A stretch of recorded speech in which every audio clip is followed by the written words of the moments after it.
Hey, sisters and brothers, welcome to week 74 of Read Through the Bible in 2 years. Our Old Testament readings are still in the book of the prophet Jeremiah, and we are coming to the end of that very long book, the longest book in terms of verses and words in the entire Bible.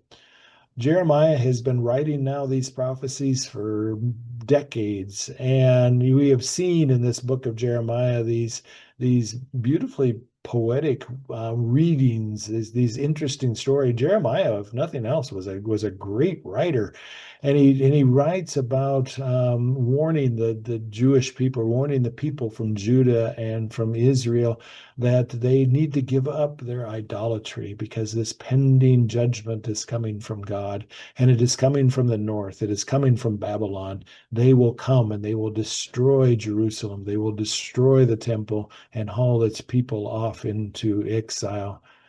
And in the midst of all of these warnings, which are over and over again, he also says, however, that there's hope. He says that the people of God, the descendants of Abraham, they will survive this. Towards the end of this book of Jeremiah, he turns his attention to the surrounding peoples, the surrounding nations, the Egyptians and the Philistines and the Edomites and the Moabites and the Ammonites.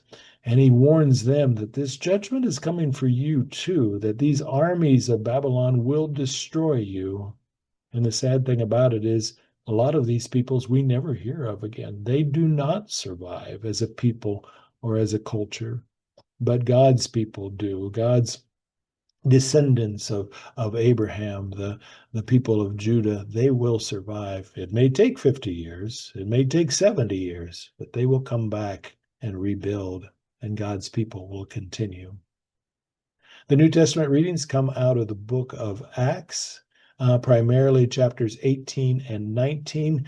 We are at the end of Paul's second missionary journey. We begin in that end of that journey in the city of Corinth, where Paul is working hard to establish a congregation and to train leaders there.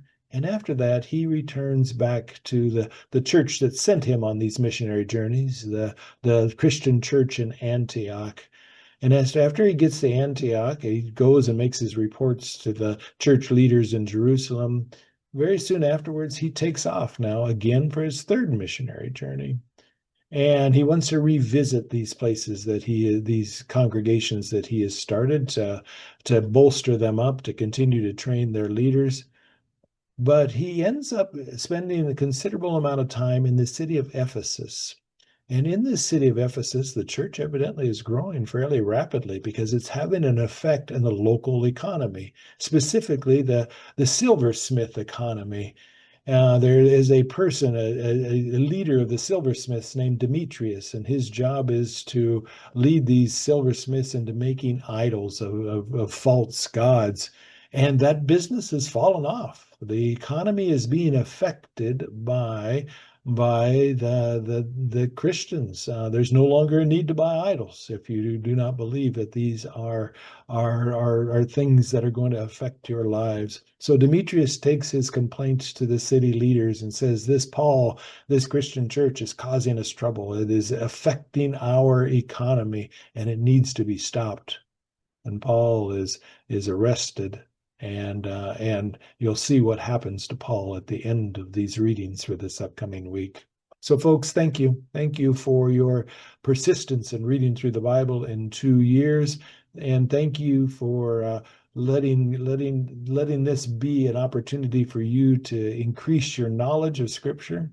But even more importantly, may this time be a time of increasing your love for this God who speaks to us through Scripture. Thank you.